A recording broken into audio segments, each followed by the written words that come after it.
ሰላም ጤና ይስጥልን ክቡራትና ክቡራን ተመልካቾቻችን ይህ ከአዲስ ሚዲያ ኔትወርክ አዲስ ቴሌቪዥን በወቅታዊና ሀገራዊ ጉዳዮች ዙሪያ የምንወያይበት ፕሮግራማችን ነው። በዛሬ ፕሮግራማችን የኢትዮ አረብ ግንኙነት በተለይም ደግሞ ወቅታዊ የሱዳን ሁኔታን አንስተን እንወያያለን። እንግዳችን ደግሞ ፕሮፌሰር አደም ካሚል ናቸው። በኢትዮ አረብ ግንኙነት ዙሪያ ላይ ከፍተኛ ጥናትና ምርምር ያደርጋሉ። በርካታ ጊዜ በተለይ ኢትዮጵያ ከአረቡ ዓለም ጋር ያላትን ግንኙነት በምን መልኩ ልትጠቀምበት ይገባል የሚለውንም ምክር ሀሳቡ ሲያቀርቡ የሚገኙ አደባባይ ምሁር ናቸው። ፕሮፌሰር እንኳን ደህና መጡ። እንኳን ሰላም ተበቃችሁ። መልካም እንግዲህ ሰሞኑ ወቅታዊ ሁኔታዎች ተለዋጭ እየሆኑ ነው የሚገኙትና አንዳንድ ነገሮችን ወደ ኋላ ላይ እናነሳለን። በተለይ የሱዳን ወቅታዊ ሁኔታ ሰፋ አድርገን እንደምንመለከተው ነው የሚሆነው። ነገር ግን እንደ መነሻ ጥያቄ የኢትዮጵያና የአረብ ዓለም ግንኙነት ታሪካዊ ሁኔታው ምን ይመስላል የሚለውን ነገር እንደ መንደርደሪያ ብንጠቀም። ኢትዮጵያ አንደኛ ካርታ አቀማመጧ አፍሪካ ቀንድ የምትገኝ ሀገር ነች።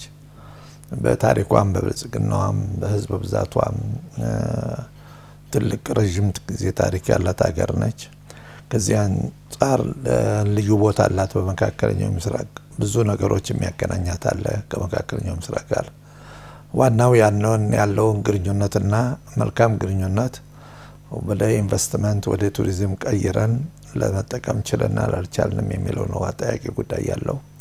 ለምን ማንኛውም ሀገር ያለውን ግንኙነት በፖለቲካም ሆነ በኢኮኖሚ በማህበራዊም ከሌላው ዓለም ጋር ይጠቀምበታል። እኛ ጋር ግን የመሪ እጥረት መሰለኝ እስካሁን ድረስ አልተጠቀምንበትም። ለምሳሌ ኢትዮጵያን የሚያስተሳስራት እንዳልኩት የጂኦግራፊ አቀማመጥ ለመካከለኛው ምስራቅ ቅርበት ያላት ሀገር ነች። በአፍሪካ ቀንድ የምትገኝ እጅግ በጣም ወሳኝ ሀገር ነች። የእሷ ሰላም የእሷ መረጋጋት ለአፍሪካ ቀንድም ሆነ ለመካከለኛው ምስራቅ ትልቅ ክብርና ቦታ እንዳለው የአረብ ተመራማሪዎችም ሆነ የጥናትና የምርምር ሴንተሮች በተደጋጋሚ የሚያንጸባርቁት ጉዳይ ነው። ኢትዮጵያ ውስጥ ሰላም ከደፈረሰ፣ አንድነት ከጠፋ ለአካባቢውም ተጽዕኖ ይኖረዋል የሚለውን በየጊዜው የሚያንጸባርቁበት ጉዳይ ነው። ይሄን የምናየው ነው እና ስለዚህ ካርታ አቀማመጥ ብዛለ የህዝብ ለህዝብ ግንኙነቱ ኢትዮጵያ የምትሳሰረው ከመካከለኛው ምስራቅ ጋር ነው። የሃይማኖት ግንኙነት ራሱ ወደ ኋላ መለስ ብለን ብናየው አይሁድም ክርስትናም እስልምናም ከዛ አካባቢ የመጣ ነው። ከዚህ አንጻር የእምነትም ግንኙነት ያገናኘናል። የቋንቋ ግንኙነት አለ። እስላማዊ ስደት ዓላማው እቅዱ ውጤቱ ምን ይመስላል፣ በሙስሊሙ ዓለም ኢትዮጵያ ያላት ክብር ምን ይመስላል የሚለው ራሱ ወደ ኢንቨስትመንት ወደ ታሪክ ወደ ቅርስ ብንቀይረው ብዙ ልናተርፍበት የምን ጉዳይ ነበር። ግን ይሄንን ጥቅም በመጠቀም ኢትዮጵያ ውስጥ ረሃብና ድህነትን ኋላ ቀርነትን ለመቅረፍ አልተጠቀምንበትም። እስካሁንም ድረስ የባከነ እድል ማለት እችላለሁ በእኔ በኩል። እኔ በጥናት ላይ ስላለው በአካባቢውም ለረጅም ጊዜ ያሳለፍኩኝ ጉዳይ ስለሆነ የኢትዮጵያን በዛ አካባቢ ያላትን ክብር በሙስሊሙ ዓለም ያላትን ክብር በደንብ አድርጌ የተመገብኩና ያወቅኩት ስለሆነ ያንን ወደ ኢንቨስትመንት ወደ ቱሪዝም እንዴት እንቀይረው የሚለውን ነው በየጊዜው እየጮህን ያለ ነው። ስለዚህ የኢትዮጵያ ሰላም መረጋጋት ያንን ያላትን እድል ተጠቅማ እርግጠኛ ነኝ እዚህ ሀገር ረሃቡም ድህነቱም ኋላ ቀርነቱም የሚኖርባት ሀገር አይደለችም። ሌላው ደግሞ የኢትዮጵያ ተፈጥሯዊ ሁኔታ በዓለም ይሄርክ እንደሆነ አሁን ለምሳሌ በአሁኑ ጊዜ እንኳን አንዳንድ ነገሮች ለእሳተ ገሞራ የተጋለጡ አሉ፣ ለቃጠሎ የተጋለጡ አሉ፣ ለተለያየ አደጋ ተፈጥሯዊ አደጋ የተጋለጡ አሉ። ኢትዮጵያ ውስጥ ከዚህ ሁሉ ነፃ ናት። ይሄ ደጋ ወይና ደጋ ቆላማ የሚባለውን አየር የያዘ ሀገር የትም ቦታ አታገኝም። ወይም ማይነስ በረዶ ይሆናል ወይም ቃጠሎ ወይም ሙቀት ይሆናል። የትኛውም ዓለም ብትሄድ ኢትዮጵያ ውስጥ ይሄ ሶስቱን አየር የያዘች ሀገር የትም ቦታ አታገኝም። ሌላው የሚያገናኘን ይሄ አባይ ጉዳይ ነው። አባይ ጉዳይ እንግዲህ እኛ ምናልባት ኢትዮጵያኖች የሚያውቁት ስለ አባይ የራሳቸው ንብረት መሆኑን 2% አይሆንም። ግብጾች ግን 70% ከሰማይ የመጣ ትሩፋት ነው ብለው ያለሱ ህይወት የለንም የሚለው ድምዳሜ ላይ ደረሱ ነው። ማንኛውም የግብጽ ልጅ ሲወለድ የመጀመሪያ ታሪክ የሚጠባው አባይን ጉዳይ ነው፣ የናይልን ጉዳይ ነው። ናይል ህይወት የሚለው ነው የሚመግቡት። ወታደሩም ሲሰለጥን የመጀመሪያ መመሪያ የሚሰጠው በናይል የመጣ በህይወት እንደመጣ ይቆጠራል የሚለውን ትምህርት ነው የሚሰጡትና ከዚህ አንጻር በናይል እንግዲህ የኛ መሆኑን ራሱ እኛ አውቀን ተጠቅመንበታል። ይሄ ረጅም ጊዜ የተኛውን አሁን ነው በቅርብ ጊዜ ከእንቅልፋችን ተነስተን ይሄ ግድቡ ጉዳይ መጣ። ያው እሱም መምጣቱ ብዙ ዝግቦች አጋጥመውናል። ነገሩ እኛ ባለመብቶች ነን። ዋናው እሱን ተግባራዊ እናደርጋለን የሚለው ራሱን የቻለ አንድ ትግል ይጠይቃል። መልካም ፕሮፌሰር እንግዲህ የአረብ ዓለም ግንኙነት አጠቃላይ በባህል በእምነት በኢኮኖሚ በጂኦግራፊ ያለና አቀማመጥ ገልጸውልናልና እንደው ለየት አድርገን አሁን ካለው ሁኔታ እየተንደረደረ ስለሚመጣ ወደ ሱዳን የግብጽን ታሪካዊ ግንኙነታችን ብንመለከተው ከግብጽ ጋር ያለን ታሪካዊ የሚሆን ፖለቲካዊ ግንኙነታችን ምን መልክ ነበረው? በግብጽ ውስጥ የነገሱ ፈርዖኖችም ከፈርዖኖች በኋላ የሚመጡ ነገስታትና መንግስታት ከኢትዮጵያ ጋር የነበራቸው ግንኙነት ምን ይመስላል? ግብጻውያንና የግብጽ መንግስቶች ለኢትዮጵያ ያላቸው እይታ ምን መልክ ነው ያለው? ግብጾች ከጥንት ጀምሮ የኢትዮጵያን ጥንካሬ አይፈልጉም። እኔ ለዛም ውስጣቸው ነበርኩኝ። እያንዳንዱ ግብጽን በአስተማሪዎችም በኩል ግብጻውያን ነበሩ በብዛት እና ኢትዮጵያዊነት የሚለውን ዜግነቴን በሚገነዘቡ ጊዜ እናንተ ለኛ አደጋ ናችሁ የሚለውን ነገር ነበር ሲያንጸባርቁልኝ የነበረው። ያው የውሃ ጉዳይ ልትለው ትችላለህ። ነገሩ ግን ከዛ በፊት እኛ በስልጣኔ እነሱ እንቀድማለን። የኛ ክልላችን ድንበራችን ይሄ አሁን የምናየው ካርታ እኮ አልነበረም። እስከ አስዋን ግብጽ ድረስ ይደርሳል። ያ ሁሉ ግዛት በዛን ጊዜ እኮ መሰረቱ ሀበሻዊ የሆነ ባንጊ የሚባል ንጉስ ነበር ሲገዛቸው የነበረው። ከዛ ነው ተንሸራተን ወደ ኒብታ መጣን። ከኒብታ ወደ መረዌ የምትባለው በሱዳን ውስጥ የምትገኝ አሁን ታሪካዊ ቦታ ነች። 45 መሰረታቸው ሀበሻ የሆኑ ንግስታት የነገሱባት ሀገር ነበረች። በጊዜው ፋርስም እና ሮማውያንም ግምት የሚሰጧት ሀያል መንግስት ነበረች። ምክንያቱም ወደ 250 ሺህ የሚሆን መልዮ ለባሽ ነው ሰራዊት ነበራቸው። ወደ 400 ሺህ የሚሉት ባለሙያ ሰራተኛ ነበራቸው እና እጅግ በጣም የበለጸገች ሀገር ነበረች ማለት ይችላል መረዌ። ከዛ ተንሸራተን ወደ አክሱም ይመጣል። ስለዚህ ይህን ስልጣኔያችንን ግብጾች በጥሩ መልክ አይመለከቱትም፣ የጥንት ታሪካችንን። ለዚህ ብለውና በአንዳንድ ጊዜ በዚህ በናይል ጉዳይም ሆነ ክርክር ስንቀርብ እኛ እኮ ከኢትዮጵያ ጋር ያለን ጥላትነት ከ5000 ዓመት በላይ ያስቆጥራል የሚለውና ዶክተር አማል አልበድሪ የምትባሉ ምሁራኖች በተደጋጋሚ የሚገልጹት ነው። ስለዚህ ግብጾች ለኛ ብዙም ጥሩ አመለካከት የላቸውም። ከጥንት ጀምረው የኢትዮጵያን ጥንካሬና አንድነት አይሹም። ከጥንት ጀምረው እንደው የስርዓታቸውን የግብጽ ስርዓቶች ያለፉትን ታሪክ ወደ ኋላ መለስ ብለን ብናይ በዛ ሁሉ ለሚባለው ንጉስ ጊዜ በ1875 እና 76 ሁለት ጊዜ እኮ ዘምቶብናል። ተሸንፎ ነው የወጣው። ከዛ ቀጥሎ የናሲር ጊዜ መጣ። ናሲር በአጋጣሚ የመጀመሪያ ደረጃ ያደረጉት ምንድነው እርምጃቸው የአስዋንን ግድብ መስራት ነበር። ኢትዮጵያኖች ጋር ከመከራከርና በግድብ እንዲሰሩ እንዳይሰሩ የሚለው ነገር ሳይሆን በእነሱ የሚመጣውን ውሃ እንዴት አከማችተን ወደ ልማት እንግባበት የሚለው ነው እቅድ ያወጡትና የአስዋን ግድብን ሰሩ። ከዛ አንዋር ሳዳት በአጋጣሚ አሁንም ፕሬዝዳንት ናሲር የኃይለ ሥላሴ መፈንቅለ መንግስት በመንግስቱ ነው እየተካሄደውን በስተጀርባ ሆነው ደግፈዋል የሚል ነገርማ አንዳንድ አባባሎች አሉ። በታሪክ ትክክለኛ ሊሆን ይችላል። ለምን የኢትዮጵያን ጥንካሬ ግብጾች አይፈልጉምና። ከዛ የአንዋር ሳዳት ጊዜ መጣ። በጥሩ መልክም አላዩትም። የኛን ያን ጊዜ ገና ግድቡን አላማም እቅድም አላነሳልም ነበር። ግን ገና ይሰራሉ በማለት ቢሞክሩ ይህን አስታውሳለሁኝ። ቢሞክሩ ኢትዮጵያኖች ግድብ እንሰራለን ካሉ ያለ የሌለን ኃይል እናሰማራባቸዋል ብለው ዝተውብናል በጊዜው። ከዛ የማን ዘመን መጣ? የሆስኒ ሙባረክ ጊዜ።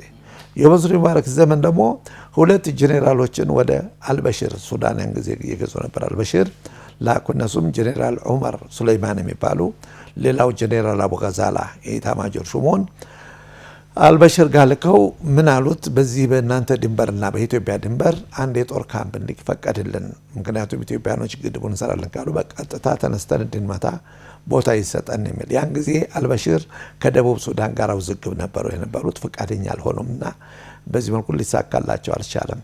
የሳቸው ዘመን አለፈና የሞርሲ ዘመን መጣ። የሞርሲ ዘመንን ማስታውሰው በ2005 እንደኛ አቆጣጠር ያን ጊዜ መሰረቱን ጥለናል። በግንቦት 26 በእንደኛ አቆጣጠር በ2000 ያን ጊዜ መሰረቱን ሰለጣን ሞርሲ አስቸኳይ ስብሰባ ብለው ካቢኔያቸውን ጠሩ።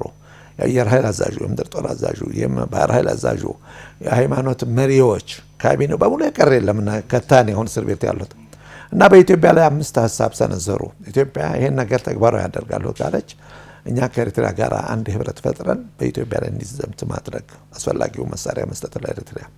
ከዛ ቀጥሎ ደግሞ አሙድ የሚባል ዜጋ መሰረቱ ኢትዮጵያዊ ቢሆን ሳውዲያዊ ስለሆነ ከሳውዲ ጋር ተነጋግረን እንዲወጣ ማረጋገር። ጅቡቲ በአረብ ሊግ አባልነቷ ለኢትዮጵያ የምትሰጠውን አገልግሎት እንዲታቆም ማድረግ፣ አገልግሎት እንዲታቋርጥ ማድረግ የሚል። አራተኛው የዩጋዴን ነፃ አውጪዎችን አጠናክረን ቢሮ ሰጠን በኢትዮጵያ ላይ ጦርነት እንዲከፍቱ የሚለው ይሄ እቅድ ተነስቶ በላይፍ ነው የተላለፈው። ይሄ ሁሉ እቅድ የመቼ ነው? 2005 መሰረቱን እየጣል ነበር ገደቡን። ግን 2 ወር አልቆዩም። ሞርሲ ወደ እስር ቤት ገቡ። ሲሲ መጡ። ሲሲ ከመጡ በኋላ እኛ ኦልሞስት ፕሮጀክቱን ጀምረናል። በእነሱ አመለካከት በ2012 እንደ አውሮፓ አቆጣጠር ማለት ነው ያ ስምምነቱን ሲፈርሙ አቶ ክቡር ኃይለ ማርያምና አልበሽር ባሉበት እስከ ግንባታው እስከ ሙሊቱ ድረስ አብሮ ያካተተ እቅድ ነበረ። ግን ኢትዮጵያኖች ሊሰሩት አይችሉም የሚል ግንዛቤ በግብጾች በኩል ነበር። ለምን? ያ ገንዘብ ኃይል ይጠይቃል። ግብጾች በአጋጣሚ በዓለም አቀፍ ደረጃ 80 ሺህ የሚሆኑ ምሁራኖች አሏቸው። ዓለም ባንክን ብትሄድ እነሱ አሉ። በገልፍ አካባቢ እነሱ ናቸው ያሉት። ከዚህ አንጻር ኢትዮጵያ ከውጭ እርዳታ እንዳታገኝ፣ ብድር እንዳታገኝ ያለንን ኃይል ተጠቅመን ማዕቀብ እናደርጋለንና ልትሰራው አትችልም የሚለውን ግንዛቤ ነበረ ሲሲ ግምት ያስገቡት። ለማንኛውም ያ ግንባታውን ጀመር፣ መሰረቱን ጣል። ከዛ በኋላ ያ ማዕቀብ እያለ ያ ማደጋ እያለ የኢትዮጵያ ሕዝብ ግን የ65 እና 77 ረሃብ የገረፈው ስለሆነ አጋጣሚ እዚህ ላይ የማስታውሰው ሱዳኖችም ሆነ ግብጾችም በዛ ረሃብኛ ስንቀጣ ስንገርፋፍ በሚሊዮን የሚቆጠር ሕዝብ ሲያልቅብን አንዲትም ዶላር አልሰጡንም። የረጅም ጊዜ ይሄ አሁን የሚያመጡት የ1962 92 9 ምናምን ይሄ ውል የሚሉት ከቀኝ ገዢዎች ጋር ነው የተፈራረሙት። የኢትዮጵያ አሻራ ምንም የለም እዛ ውስጥ ላይ። ይሄ በሌለበት ሁኔታ ላይ ኢትዮጵያ አትሰራም። ዋናው ግንባታውን ቀጥለን የኢትዮጵያ ሕዝብ እንግዲህ ከታች እስከ ላይ ከሊስትሮ እስከ ምሁራኖች የቀረ የለም ሁሉም ከኪሱ እያዋጣ መገንባት ጀመረ። አሁን 40% ሲሆን ግብጾች ከእንቅልፋቸው ተነሱ። እውነትም ኢትዮጵያኖች ባላቸው ፖፑሌሽን ብዛት ከእያንዳንዱ አንዳንድ በር እንኳ ቢወስዱ 115 ሚሊዮን ብር የሚሰበስቡ ስለሆነ ይህን ግንባታ ሊተገብሩት ይችላሉ የሚለው ጩኸቱ እንግዲህ ከዛ ጀመረ። 40% ከሆነ ጀመረ ጩኸቱ ጀመረ። እቅዳቸውን አወጡ፣ ብላናቸውን አወጡ። የቴክኒክ ክፍል ተስማላ። ግብጾች በአጋጣሚ 4000 የሚሆን ሜዳ አላቸው። 4000 ሜዳ እኛ ላይ መጮህ ጀመረ። እንግዲህ እንዴት ይገባል ይሄ መወንጀል። የቴክኒክ ክፍሉ ያወጣው ብላና እቅድ ጥናት እነ ዶክተር ኢብራሂም ሸርቃዊ የሚባለው ወይን ጋዜጠኛ ኢብራሂም አልፈዩሚ እነኚህ ያቀዱትን ብታይ ይሄ ግድብ በቀን ከ7 ጊዜ በላይ የመሬት መንቀጥቀጥ ሊያመጣ ይችላል። ይሄ ደግሞ አደጋነቱ ለቀይ ባህርም ለቀይ ባህር ጎረቤት ሀገሮችም አደጋ ስለሆነ ብለው ያንን ብላን አውጥተው በገልፍ አካባቢ በሙሉ ለእያንዳንዱ መንግስታት አሰማሩ። ስለዚህ ይሄ ግድብ ለእኛ ብቻ ሳይሆን አደጋው ለእናንተም አደጋ ነው። አሁን ኢትዮጵያን ጭራቅ አድርጎ የማቅረብ ስራ መሰራት ጀመረ። እዚህ ላይ የእኛ ዲፕሎማሲያችን ምን ይመስል ነበር የሚለውም ሊዳሰስ ይችላል። ምክንያቱም ከአረቡ ዓለም መራቃችን፣ አረበኛ ቋንቋ መጥፋቱ፣ የተማሩ አረበኛ የሚችሉ ዲፕሎማሲዎች አለመመደባችን እዛ አካባቢ አጋጣሚ 1500 ጥናቶች ተካሂደዋል በግብፅ ምሁራኖችና አስተማሪዎች ተማሪዎች በኩል ስለ ግድቡ ብቻ ስለ ናይል 1500 ጥናት በአረበኛ ነው። ያን የተዘጋጀ መጽሐፍ እኔ ያስታውሳለሁኝ ጅዳ ለነበረው ቆንሲላ ኢትዮጵያን የሚወክለው ማለት ነው። እዛው ስጀረባክ እንደዚህ ያለ ጽሁፍ እየወጣ ነው፣ ሰነድ እየወጣ ነው፣ ጥናቶች እየወጡ ነው። እስከ መቼ ድረስ ነው ዝምታ ለምትመርጡት ብዬ ብሰጠው እኛ አላነበብነውም አላየነውም።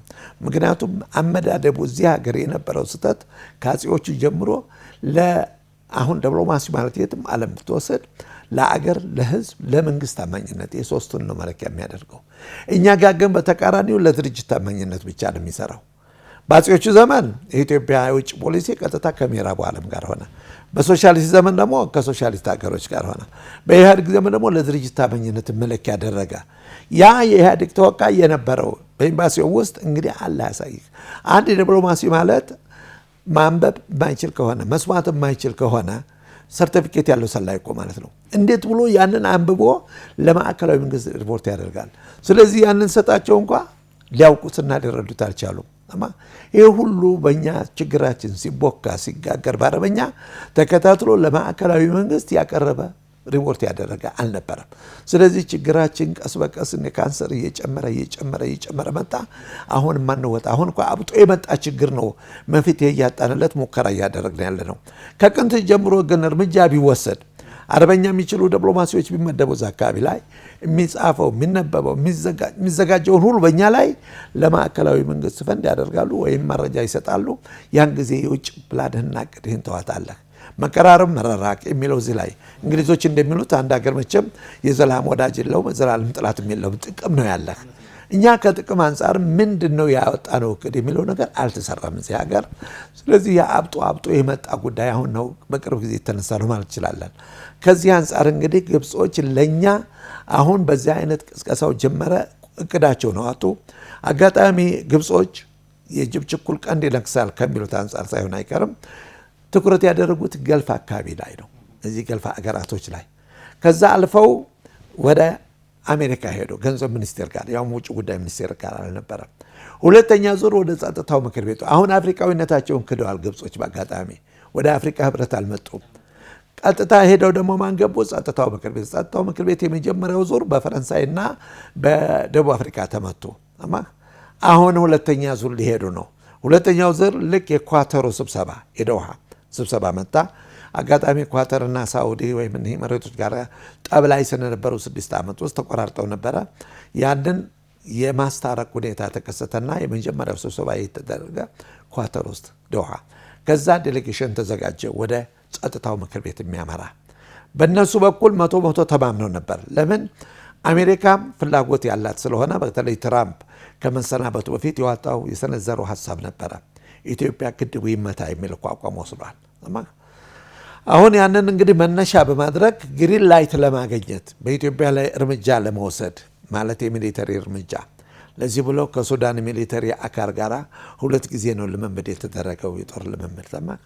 ያ ሁሉ ዝግጅት ምንድነው? በእነሱ በኩል ጥናቱን ብላኑን እና ሉጥፊ ዘከሪያ የሚባሉ የራፋል የሚባል አውሮፕላን አለ እኛ 3000 ኪሎ ሜትር ርቆ ሄዶ መጥቶ የሚመጣ የሚለውን ሲያስነበቡ በድራማ መልክ የተሰራውን ስታይ ኢትዮጵያ እንደው በሰላም አንድ ቀን ታድራለች አታድርም የሚለው ጥያቄ ነበር። ግድቡስ ምን ያህል ለውሃ ይዘጋጃል የሚለው ራሱ አሳሳቢ ጉዳይ ነበር የነሱ ሜዳ ከተከታተልክ ማለት ነው። እናም ያ ሁሉ ጉዞ ተካሄደ። ያንን ሁለተኛውን ዙር ወደ ጸጥታው ምክር ቤት ሄዱ። በግብጾች በኩል ያው ዛሬ አገደችው የውጭ ጉዳይ ሚኒስቴሯ ሱዳን መሪየም ሳዲቅ አልማህዲ፣ ቀጥሎ ደግሞ ሳሚ ሹክሪ ፖለቲካውን ዘርፍ የሚመራው ውጭ ጉዳዩን የግብጾን እነኚህ እንግዲህ አጀንዳቸውን ይዘው ቱኒዚያ ተለዋጭ አባል ነች ከ15ቱ ሀገራቶች ቱኒዚያ እንድታቦካ እንድታቀርብ ምናምን ተደረገ። ያ እቅድ ተደርጎ ወደ ጸጥታው ምክር ቤት አመሩ። ባልተጠበቀ ሁኔታ ሽንፈት ነው ያጋጠማቸው። የኛ ኃይል አልነበረም። አጋጣሚ የፈጣሪ ኃይል ነው ማለት እንችላለን። ስለዚህ በዛ ጉዳይ ላይ አንደኛ በዓለም አቀፍ ደንብና ሕግ የመጣ እንደሆነ በዓለም አቀፍ ወደ 200 የሚሆኑ ግድቦች አሉ። የኛ እኮ የመጀመሪያው አይደለም። ረሃብን ድህነትን ለመቅረፍ በኤሌክትሪክም ሆነ ልንጠቀምበት በሪጉሬሽን ልንጠቀም አስበን ነው የመጣ ነው። ስለዚህ ያም ያጣለ በዓለም አቀፍ ደግሞ የግድብ ጉዳይ የሚታይ አይደለም። በጸጥታው ምክር ቤት የድንበር ጉዳይ ነው መጀመሪያ ደረጃ መታየት ያለበት። ለማንኛውም አጀንዳው ቀረበ። የአሜሪካን እንኳን ሳይቀር አቋም አይተናል። ለምን ያ ቀዳዳ ይከፍትባቸዋል። አሜሪካ ከካናዳና ከሜክሲኮ ጋር በሚዋስነት ግድብ አላት። የኛ እንደ አጀንዳ ሆኖ ቀርቦ ውሳኔ ቢያገኝ በእነሱ ላይ እንቅፋት። ቻይናም ይዘው አይነት ተቋዳሽ ነች ችግሩ ላይ። ስለዚህ ያንን ፋይል እንዲከፈት አልፈለጉም። ወደ የተወረወሩት ወደ አፍሪካ ህብረት። ለዚህ በላይ የሱዳን ውጭ ጉዳይ ሚኒስቴር በቀጥታ ወደ ረሻ መራች። የግብፁ ወደ አውሮፓ ህብረት አመራ። የሁለቱም አልተሳካላቸው።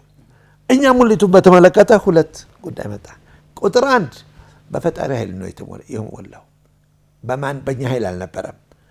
ያን ጊዜ ሱዳን ወይም የአረቡ ሚዲያ 1500 ጊዜ ነው በአንድ ሰዓት 15000 ጊዜ ነው የኢትዮጵያ ስም በአንድ ሰዓት ውስጥ የተጠቀሰው በሚዲያው።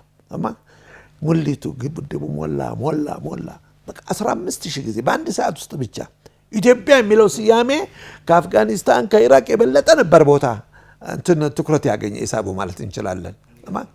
ቁጥር 2ም እንደዚህ ሊመጣ ነው። በአጋጣሚ ሙሊታችን በቀረበ ቁጥር ላይ ነው ችግሩ የሚመጣው ጮሆቱ። ቁጥር 2ም እንደዚሁ ባልተጠበቀ ሁኔታ በፈጣሪ ኃይል ተሞላ። አጋጣሚ ቱኒዚያ ያንን አብኩታ ጋግራ ነበረችው። ልክ ያ ውሳኔ ከተሰጠ በሁለተኛው ቀን እኔ አልመኝም ለነሱም 15000 ሰው ነው የተበከለባት በኮሮና። ከዛ ካቢኔውን ፈረሰ፣ ፓርላማኑ ፈረሰ። አምባገነን መሪ ብቻ ነው ያላት አሁን በአሁኑ ሰዓት። ፓርላማ የለም፣ ካቢኔ የለም፣ ሚኒስትሮች። ለዚህ ሁሉ ተጋለጠች ማለት እንችላለን። ቱኒዚያ እንኳን በአቅሟ ደረጃ ማለት ነው። ከዛ ቀጥሎ እንግዲህ ወደ ሄደ አሁን እኛ ይሄ ሙሊቱ በእነሱ ላይ ትልቅ ጥናት የተካሄደው ይሄ ግድብ ቢሞላ ባለ ሁኔታ ማለት አሁን 8.4 ቢሊዮን ሜትር ኩብ ነው ያለው። ወደ 13 ምናምን ነው እኛ እቅዳችን። እንግዲህ በሶስተኛውም ዙር አሁንም ጊዜውን ጠብቆ ፈጣሪ ሊሞላው ይችላል። እኛ ብቻ ሳጥኑ መስራት ነው ያለብን ኃላፊነት። የፈንድ ጉዳይ አይደለም። በአንድ ወር ብቻ ከአሜሪካ ኡስታዝ ጀማል በሽር ባገለጡት 1 ሚሊዮን ምናምን በላይ እኮ ነው ዶላር የተሰበሰበው። ስለዚህ ይሄ ገንዘብ ጉዳይ ጥረት ሊያጋጥመን አይችልም፣ አንድነት እስካለ ሰላም እስካለ ድረስ። አሁን ግን የቁጥር 3 ሙልት ሲመጣ አሁን ግድቡን የማይደፍሩበት ደረጃ ላይ ነው ያለው። ለምን? ይሄ ግድብ ያለው ከመሬት ወለል በላይ በ500 ሜትር ላይ ነው። ሱዳን ያለችው በ320 ላይ ነች ሜትር፣ ግብፅ በ220 ላይ ነች። ይሄ ግድብ ቢነካ ቀጥታ የተቀበረ ፈንጅ ማለት ነው። ይተነፍሳል። የሱዳን 20 ሚሊዮን ህዝብ በአንድ ሰዓት ውስጥ ጠራርጎ ነው የሚሄደው። ስለዚህ ሳይሞላ መመታት አለበት ነው የነሱ አጀንዳ በሙሉ ውይይቱ። አሁን ግን ከአቅማቸው በላይ የሚሆን ደረጃ ላይ የደረሰ ይመስለኛልና ስለዚህ እኛ በፈጣሪ ኃይል የሆነ አገሪቷ ምናልባት ከትሩፋትም አንጻር ያላት የተባረከች አገር ነች ከምንለው ከዚህ አንጻር ነው። ብዙ ጊዜ የሚደጋገማለ። ግብጾች እዚህ ላይ አንድ ጥያቄ አለ። እስካሁን ድረስ ግብጾች በእንቅስቃሴያቸው ለምን ወደ ሙስሊም ሀገራቶች አልሄዱም? ለምን? ኢንዶኔዥያ ሄደዋል፣ ፓኪስታን ሄደዋል፣ ቱርክ ሄደዋል። ሂደው ስለ ኢትዮጵያ አንድ ነገር የሚጎዳ ሀሳብ ቢያቀርቡ ተቀባይነት አይኖረውም። ለምን? የነብዩ ኑዛዜ አለ። ነብዩ መሐመድ ምን ብለዋል? ሀበሾች እስካልነኳቸው ድረስ እንዳነኩ የሚለው ኑዛዜ አለ። እኛ አልደረስንም። ከረሃብ እንውጣ ብለን ነው እየሰራን ያለ ነው። እጅ በእነሱ ላይ ጦርነት አላወጅንም፣ ወይም ሚሳኤል ለማምረት አይደለም ይህን ቅድም እንሰራው። ስለዚህ ይሄ ባለበት ሁኔታ ለኛ አልደረስንባቸው። አትንኳቸው የሚለውን ነገር ቱርክ ቢሄዱ ዋጋ እንትን አያገኙም፣ ተቀባይነት። ኢንዶኔዥያ አያገኙም፣ ፓኪስታን አያገኙም። እነኛ ሀገሮች በሙሉ ይህ ሙስሊም ሀገራት ኢትዮጵያን ያከብራል። የነብዩ ያከበሯት ሀገር፣ ነብዩን ኑዛዜ ያደርጉበት ሀገር፣ የእስላማዊ ስደት ሀገር፣ የነ ቢላል ሀገር፣ የነጃሽ ሀገር። ከዛ አልፎ አሁን እውን የሆነ የመጣው ምናልባት በእኛ በመንግስት መስረታው ጊዜ አይተህ ከሆናል አፍሪካውያን መሪዎች በሙሉ እያንዳንዳቸው ምንድን ነው ያሉት? የእናት ሀገራችን ነው እኮ ኢትዮጵያን የሚለው ስያሜ ሰጥቷል። እናት ሀገራችን ማለት የ115 ሚሊዮን ህዝብ ኢትዮጵያውያን ብቻ ሳትሆን የ748 ሚሊዮን አፍሪካዊ አገር ነች ይህች ሀገር። ከዚህ አንጻር የአፍሪካም ክብር አላት ማለት ነው። ከዛ ወደ ቱርክ በሄደ ጊዜና ዶክተር አብይ እስኮ መሪ አይደለም ጠቅላይ ሚኒስቴር እኮ ነው። ቡርሃን እኮ ከሱ በፊት በሳምንት ቱርክን ጎብኝቷል እንደ መሪ ማለት ነው። ግን ያ ሁሉ አቀባበል ለምን ነው ለዶክተር አብይ ያ ሁሉ ልዩ ክብረት የሰጠው? ቱርክ ኤርዶጋን ሀበሻን ስለሚያከብሩ ነው። ጠቅላይ ሚኒስቴሩን አከበረ ማለት አገሪቷን ያላትን ክብር አንጸባረቀ ማለት ነው። ከህዝብ በኩል ነው ድጋፍ ያገኘው ኤርዶጋን። ለዚህ ብሎ የቱርክ ህዝብ እኔ በደንብ አርጊመንት እዛው አልፎ አልፎ እዛም ትምህርት የሚሰጥበት ቦታ ስለሆነ ኤርዶጋንን ልዩ ክብር ነው የሚሰጡት። በመፈንቅለ መንግስቱ ባለፈው ሞከረ ዘርግ ታንክ ስር እኮ ነው ህዝቡ የተኛው። ሰሞኑን ለው አንድ ድራማ አለ ነገር ድራማ ሳይሆን የሆነ አገር ለጉብኝት ሄዶ ልክ አውሮፕላኗ መሰላሉ ላይ ሲወጣ እግሩ ታጠፈ። ከዛ ሲመለስ ህዝቡ ኤርፖርት በሙሉ ወረደ። ምናልባት መርዝ አብልተውት ይሆናል አውሮፓውያን። ለዚህ ብለው ለባለቤቱ ምን ጥያቄ ያቀረቡላት? የትም ቦታ ኤርዶጋን ሲሄድ ለጉብኝት ምሳቅ አዘጋጅተሽ አብረሽ ላኪለት ከነዚህ እንዳይመገብ እስከ ማለት ምን ያህል እንግዲህ መሪያቸው እንደሚያከብሩ። ሰሞኑን አንዴ ውዝግብ ነበረ። የሆነ እንግዲህ አገራቸውን ሲያከብሩ 10 አገራቶች አንዴ የሆነ ደላላ ቱርካዊ ተፈርዶበት እስር ቤት ነው ያለው። 10 አገራቶች አውሮፓውያን ይለቀቅ ብለው ጥያቄ ያቀረቡ። 10 ሀገሮች ኤምባሲያቸውን እንዲያባርሩ ተብሎ ጠየቀ ኤርዶጋን። ተማ ይሄ ሁሉ አሜሪካ በደብዳቤ ይቅርታ ጠየቀች በአጋጣሚ። ይሄ ሁሉ ምንድነው እንግዲህ እና ኤርዶጋን ክብር ለኢትዮጵያ ትልቅ ክብር ነው፣ የጀርባታችን ማለት ነው። ከዚህ አንጻር ነው የምናየው እንግዲህ የኢትዮጵያን ክብር በአረቡ ዓለምና በሙስሊሙ ዓለም። ስለዚህ የግድቡን እኛ አንድ ሆነን ሰላም ሆነን ተረጋግቶ ሁሉ ነገር መገንባት እንችላለን፣ መጨረስ እንችላለን። ማንም ሊደፍር አይችልም ማለት ነው። እንግዲህ የግብጽና በተለይ የአረቡ ዓለምን ግንኙነት ካነሳን ወደ ሱዳን ሁኔታ ደግሞ እንምጣና የሱዳን አሁናዊ ሁኔታ ከማየታችን በፊት በሱዳንና በኢትዮጵያ ሕዝብ መካከል የነበረው ግንኙነት ምን ይመስላል? ምን መልክ አለው? ታሪካዊ ግንኙነታችን ከሱዳን ጋር ያለንስ ምን መልክ ነው ያለው? ሕዝብ ለሕዝብ የነበረን ትስስር ከመንግስታቱ አንጻርስ የነበረው ታሪካዊ ሁኔታ ምን ገጽታ አለው? ጥሩ እንግዲህ እኛና ሱዳን 1600 ኪሎ ሜትር ነው የሚያስተሳስረን በድንበር ደረጃ። ሱዳንን በሁለቱ ሰደው እንደ ሕዝብ እንደ መንግስት። እንደ ሕዝብ ኢትዮጵያን ያከብራሉ። እኔ በግልጽ ነው የምናገር፣ ብዙ ወዳጆች አሉኝ። በባህል የምንቀራረባለን። ለምሳሌ ሱዳን እያንዳንዱ ቤት ብትሄድ ጀበናና ሲኒ የሌለበት ቤት አታገኝም። በቀለምም ተቀራራቢ ነን። በአጋጣሚ ሱዳኖች በብዛት አረባዊነታቸውን ትተው ወደ አፍሪካዊነታቸው ነው የሚያጎሉት። ለአፍሪካዊነታቸውን በጣም አክብረው የሚሰጡ ናቸው ሱዳኖች እንደ ህዝብ።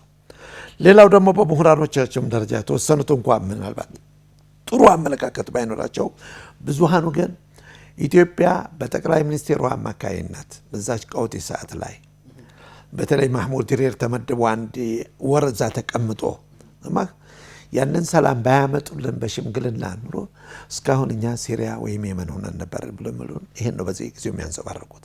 ስለዚህ ኢትዮጵያ ባለውለታችን ነች የሚል አመለካከት አላቸው እንደ ህዝብ። እንደ ምሁራኖችም ታገኛለህ። ይሄን የተወሰኑት ምናልባት ለአረባዊነት ባህሪ ሊኖራቸው ይችላል። ከተሚ ሱዳንን ሰሜኑንና ደቡቡን ወይም ምዕራቡን ልትወስደው ትችላለህ።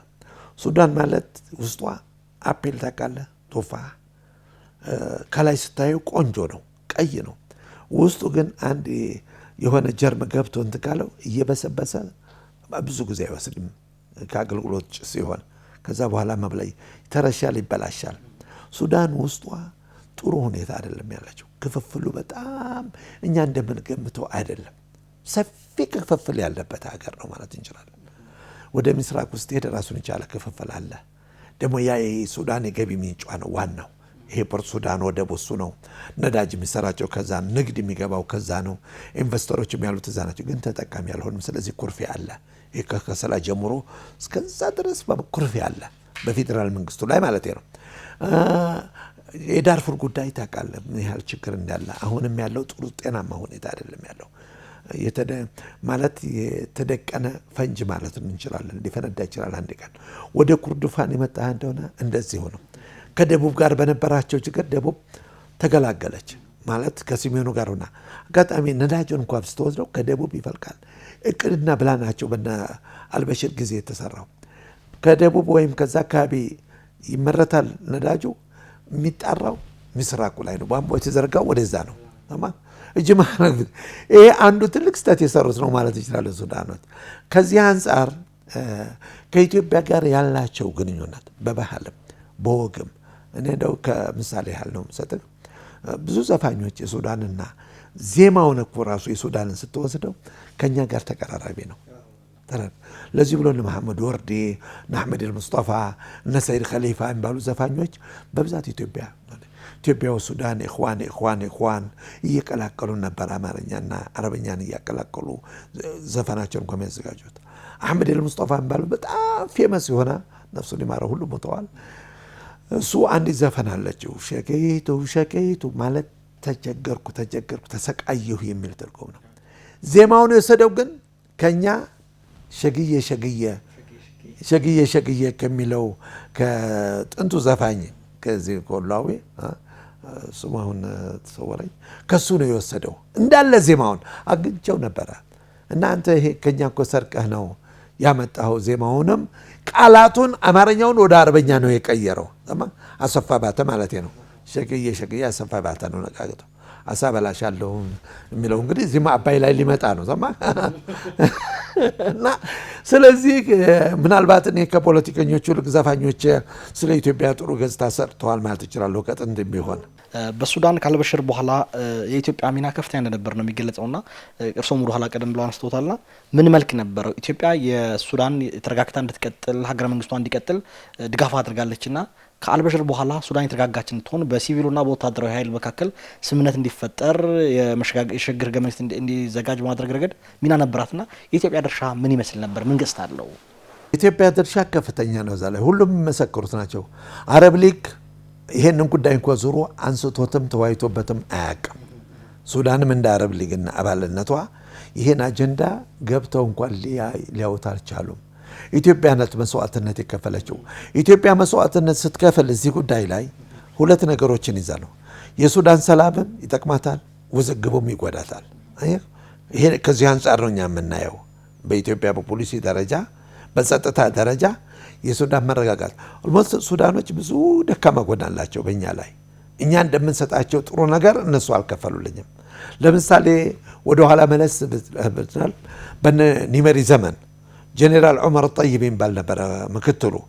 ዑመር ጠይብ $8 ሚሊዮን ተቀብሎ ፈላሻዎችን የሸጠው በሚስጥር ወደ እስራኤል እሱ ነው። እኛን ዜጎች ማለት ነው።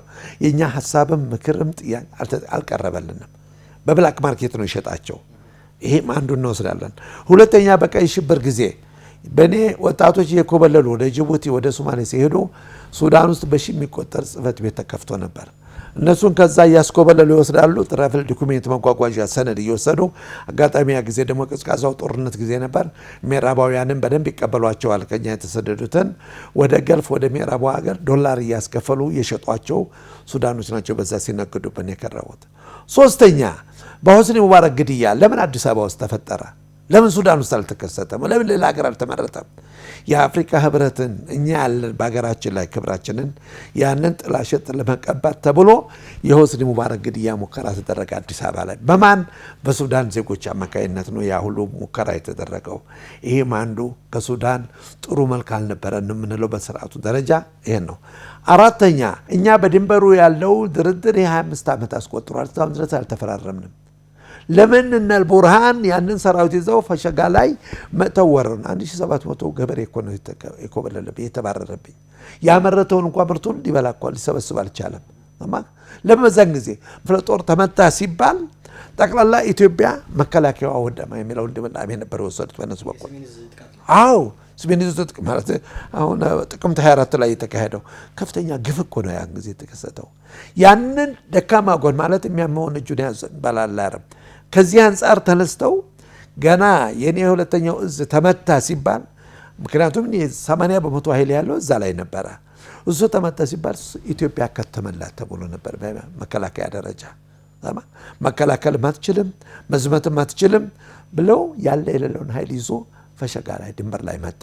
ድንበሩ እንኳን 25 ዓመታችን ገና ውሳኔ እኮ አላገኘም።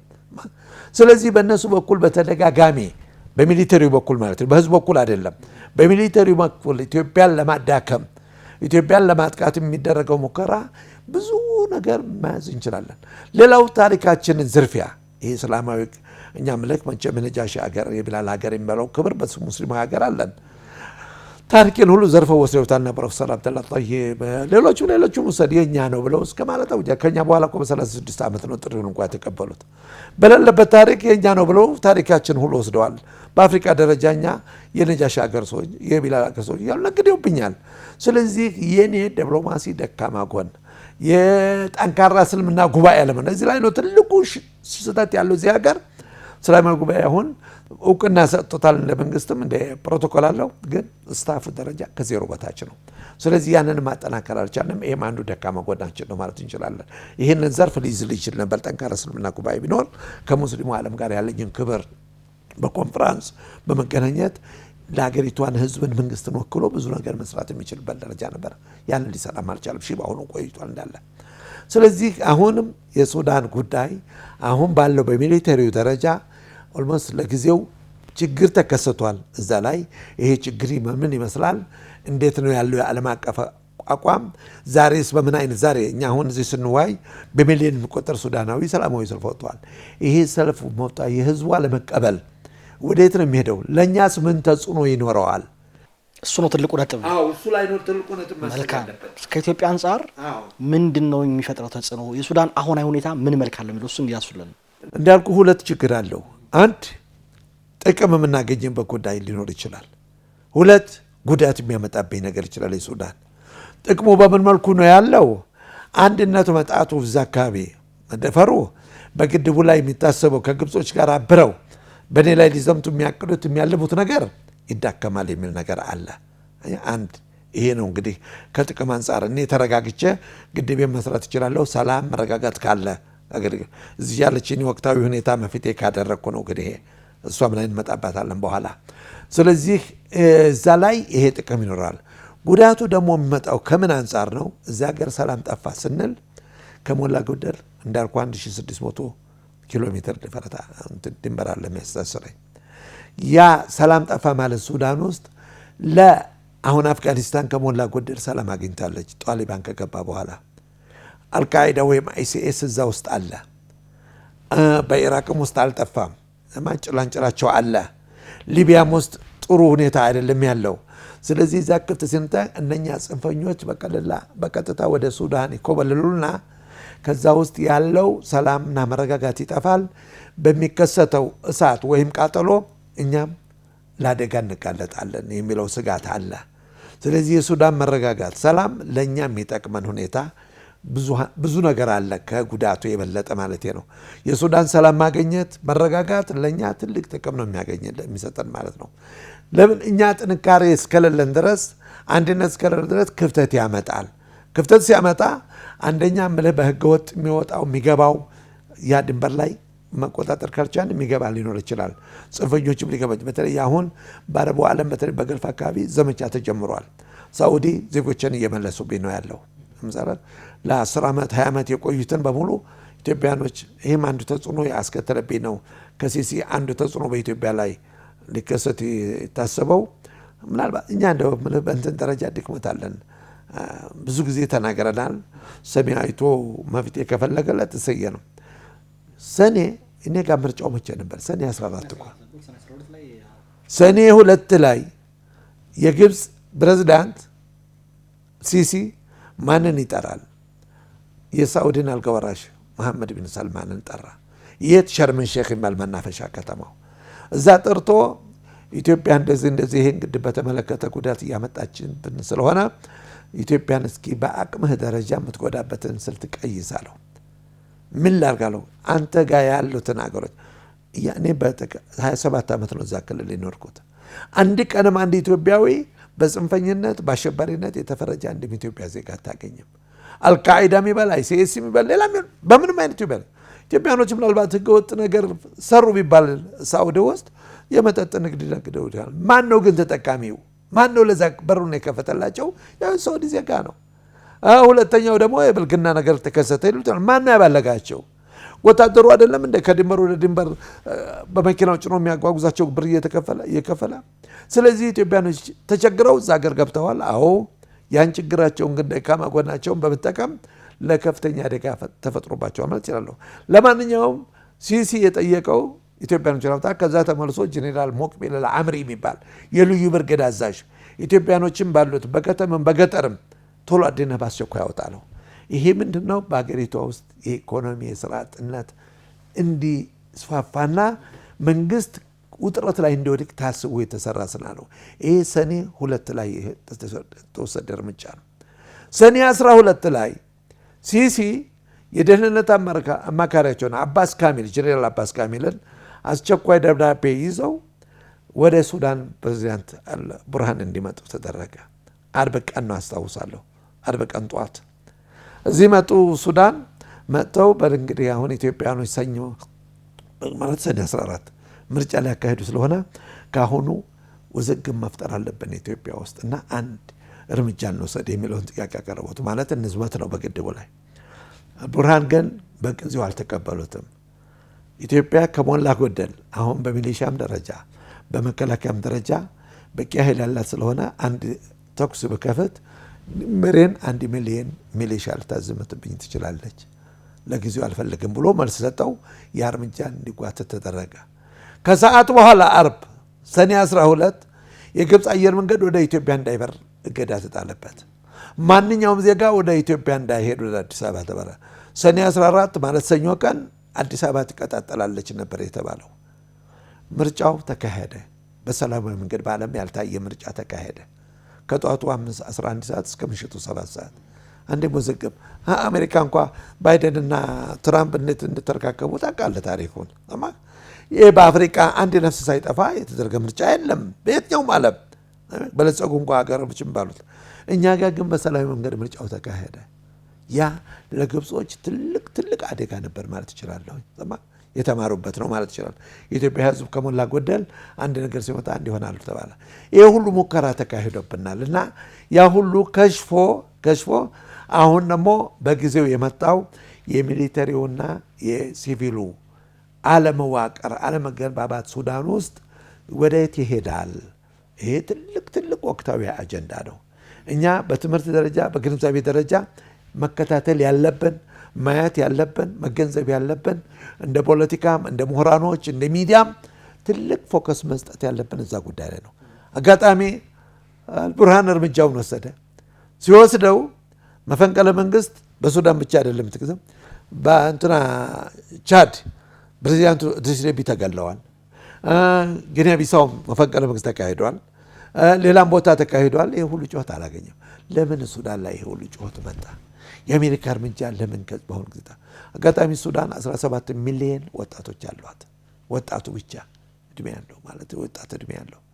ሁለተኛ የውጭ ዕዳዋ $60 ቢሊዮን ደርሷል። የነፍስ ወከፍ ገቢን ተውና የኑሮ ውድነቱን ዶላር እንደሆነ አንድ ጅኔ እኮ ከ300 ጅኔ $1 ከ300 ጅኔ በላይ ደርሷል እኮ። የኑሮ ውድነቱ እዚህ ላይ ባል አይደለም፣ በጣም ጦፏል። ይሄ ባለበት ሁኔታ የሱዳን ህዝብ የኑሮ ችግር ነው ያለበት፣ የፖለቲካ ቀውስ አይደለም ያለበት። ለማንኛውም ሚሊተሪው እነ ቡርሃን ማንን አሞ ሐምዱን ወይም ሲቪሉ አካል ኃላፊነቱን አልተወጣም የሚል ነገር ግምት ወሰዱና ያችን እርምጃ ወሰዱ። የዛች እርምጃ ውጤት ግን አሜሪካኖች በአንድ ቀን ገና 24 ሰዓት እኮ አላለፈው $70 ሚሊዮን እርዳታ ይሰጡን አገዱ። በጠቅላላ ዓለም ባንክ $2 ቢሊዮን ይሰጡ ነበር በአመት፣ ያን ሁሉ አገዱ። $60 ቢሊዮን ያለባትን ዕዳ እንደውም ክፈይ የሚለውን ጥያቄ እያንጃበቡ ነው ሊጠይቋት። ይሄ ባለበት ሁኔታ ላይ አሁን ጩኸቱ በዛ። የአፍሪካ ትልቅ እርምጃ ወሰደው ማን ነው? የአፍሪካ ህብረት ነው። የአፍሪካ ህብረት ያን እርምጃ ወሰደ። ስቲል ትልቅ መስዋዕትነት ነው የከፈለው ማለት ይችላል የአፍሪካ ህብረት። አረብ ሊግ አልተነፈሰም አንድም ነገር። ለዚህ ነው አሁን ሱዳኖች ወደ አፍሪካ ህብረት አመለካከታቸው በጣም ክብርን ያጎናጠፈ ክብር የሰጡት ነው እንጂ ለዚህ ነው እኛም ከዚህ አንፃር በዚህ በግድቡ ድርድር ወደፊት በሚመጣው መደራደር ከተቻለ ማለት ነው አቅዱ ከወጣና ብላን አይቀሬ ነው እሱም ነገር ያን ጊዜ ከአፍሪካም ድጋፍ የምናገኝበት መድረክ ተመቻችቷል ማለት እንችላለን። ከሱዳንም ተቀባይነት ሊያገኝ ይችላል። ምክንያቱም የአፍሪካ ህብረት ለነሱ ባለ ዕዳ ነው በጊዜው። ያን ተከትሎ እንግዲህ አሁን ወደየት እየሄደ ነው?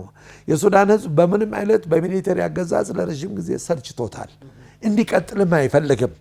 በዚህ ባለ ሁኔታ ምን ሊከሰት አሜሪካኖችም በጸጋ አይቀበሉትም። አሁን የኢኮኖሚ ተጽዕኖ ለማድረግ አውሮፓ ህብረት ሁሉም እየተደራረቡ ነው ያሉት። ግን ያ ወደየት ይሄዳል? እውነት መፈንቅለ መንግስት በአልቡርሃን ላይ ሊመጣ ይችላል አይችልም? እሱ ነው እየተጠበቀ ያለው። አይተኙም እነሱ።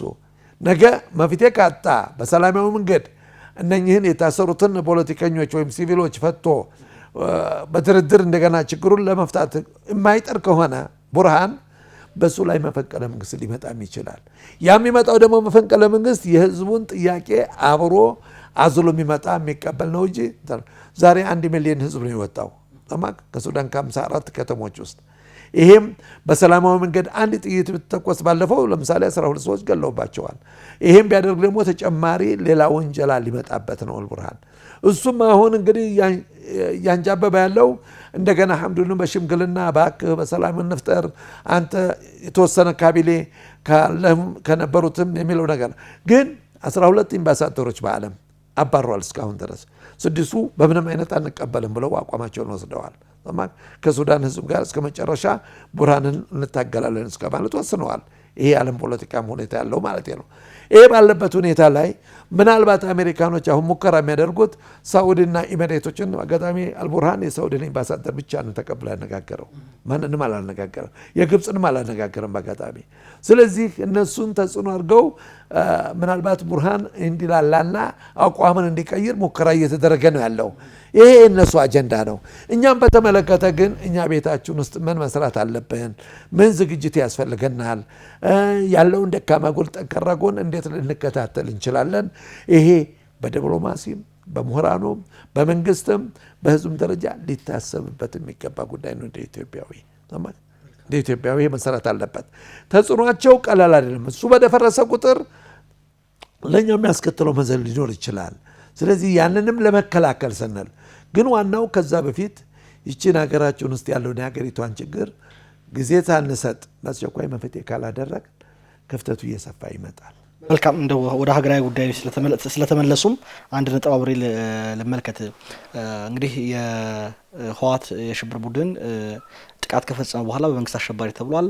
ከፍተኛ መፈልፈያውም ድጋፍ የሚያገኝ የነበረው ከሱዳን ነው። እንደውም በዋናነት ከፍተኛ የሆነ ሰራዊት ማሰልፎ የሱዳን መውጫ በር ለመክፈት ከፍተኛ ተጋድሎ ሲያደርግ ነበር እናስታውሳለንና የሱዳን ላይ የሚገኝ ወታደራዊ ክንፍ ይህንን የሽብር ቡድን በመርዳት አንጻር ያደርግ የነበረው ድጋፍ ምን ገጽታ አለው?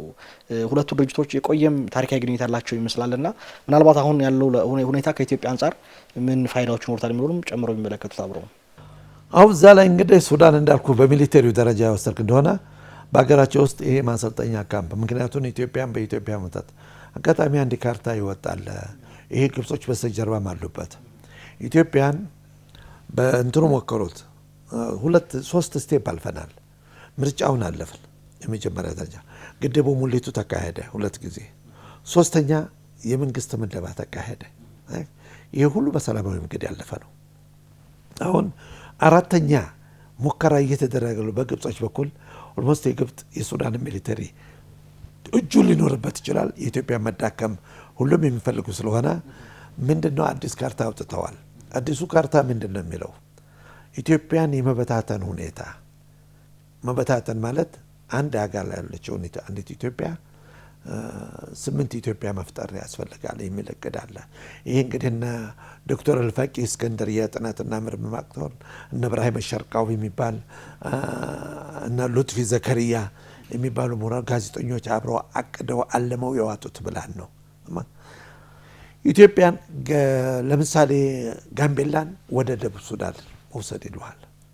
ቤኒሻንጉልን ወደ ሱዳን ማስጠጋት፣ አፋርን ወደ ጅቡቲ፣ ትግራይን ወደ ኤርትራ ወስደን ይሄ ደጋማው ክፍል ክርስቲያኑ አንድ መንግስት እንዲመሰረት ማድረግ፣ ኡጋዴንን ወደ ሶማሊያ የመበታተን ሁኔታ በዚህ አይነት ኢትዮጵያን ካልበታተናት ይሄ ባላት ጂኦግራፊ አቀማመጥ ባላት ፖፑሌሽን ብዛት ከታሪኳ አንፃር እጅግ በጣም አደገኛ ሀገር ነች።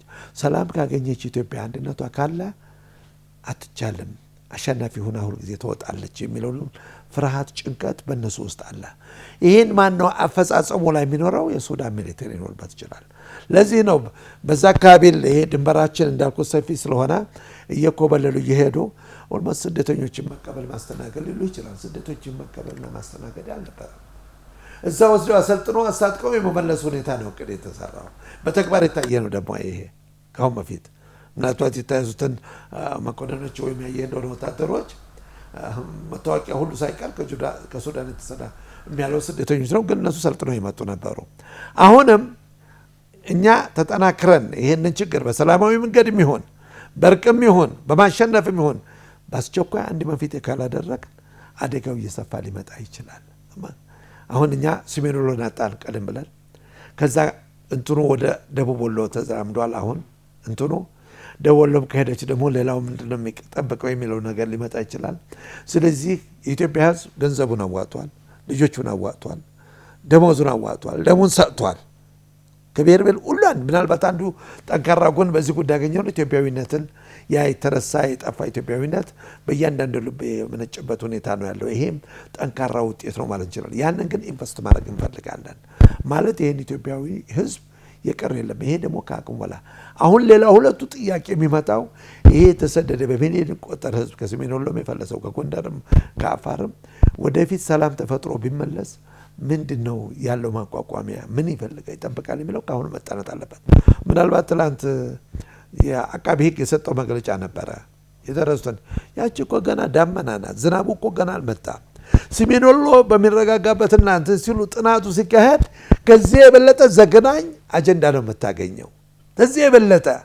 ስለዚህ ኢትዮጵያ ህዝብ ማመን ከሞላ ጎደል የአፍጋኒስታንም ጦርነት አይተናል፣ የኢራቅና የኢራንን አይተናል፣ የኢራቅንም አይተነዋል፣ የሩዋንዳንም አይተነዋል። እዚህ ግን የተከሰተው ከዛ ሁሉ በላይ ዘግናኝ የሆነ ሁኔታ ነው የተከሰተው። ስለዚህ ገና ይሄ ዳመናው ነው እንጂ አልመጣም። ገና ወደፊት ተረጋግቶ ጥናቱን ሲሰራና መረጃው ሲመጣ እጅግ በጣም ብዙ ግፍ የተፈጸመበት አካባቢ ስለሆነ ያንን የማቋቋም ስራ ሁለተኛው ስራ የሚጠብቀን ነው። ስለዚህ መንግስት በአሁኑ ጊዜ አንደኛ ግድቡን የማጠናቀቅ ሁኔታ አንዱ የቤት ስራ ሊሆን ይችላል። ያንንም ከሞላ ጎደል ተጥፈን ተራርጠን ማጠናቀቅ ያስፈልገናል።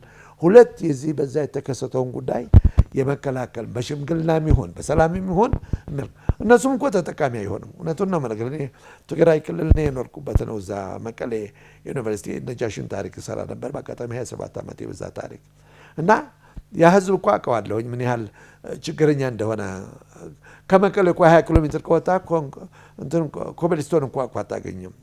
ምንም የተወሰኑ ግለሰቦች ይሄንን ሁኔታ አመጡት እንጂ የትግራይ ህዝብ ይሄንን ሰራው ማለት አልችልም። እኔ አውቀዋለሁ ያንን ህዝብ ጥሩ ህዝብ ነው ባለ በኩል ስትወስደው። ስለዚህ ለእነሱም ጥቅማቸው ለእኛም ጥቅማችን ሰላም ፈጥረን ስናበቃ ወደ ልማትም ገባ ትልቅ ነገር ነውና ይሄ የሚመጣበትን እንዳማራጭ በሽምግልና የሚያልቅም ከሆነ በሽምግልና ካልሆነም ደግሞ በኃይል አንተ አሸነፈ የምትወጣበትን ያመቻቸህ ነው እንጂ ካሁን በኋላ የኛም ኢኮኖሚያችን የሚሸከመው ጉዳይ አይደለም። የዓለም አቀፉም ሁኔታ በጥሩ ጉዳይ ኦልሞስት ዓለም አቀፉ ነው ብዙ ጊዜ ስጋት ነው። ማዕቀብ ይጣልብህ ይሆናል ከአሜሪካ አዎ ይሄ በኢንዱስትሪ ኤሪያ ያለውን ምርት የመቀበሉ ሁኔታ ከቀረጽ ነጻ አድርገው የሚሰጡን አሜሪካኖች አጀንዳውን ሊያነሱብኝ ይችላል። ኢትዮጵያ ግን በዛም ጥቅዋ 800,000 ሰራተኞች ለጊዜው ሊጉላሉብኝ ይችላሉ።